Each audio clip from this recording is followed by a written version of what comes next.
Ancora sangue sulle strade padovane, due auto si sono scontrate in maniera violentissima lungo la Monselice Mare all'altezza dell'incrocio con via Pozzonovo. La dinamica esatta dello scontro è ancora in fase di accertamento, sembrerebbe che all'origine dello schianto ci sia una mancata precedenza. Un Audi A5 è finita capovolta fuori strada dopo aver impattato contro una Panda.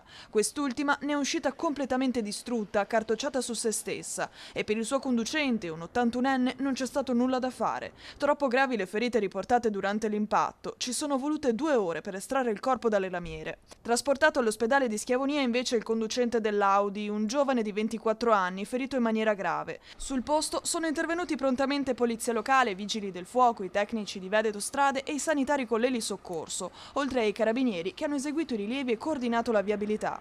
Traffico congestionato lungo la Monselice Mare che durante le operazioni di messa in sicurezza è stata temporaneamente chiusa in entrambi i sensi di marcia.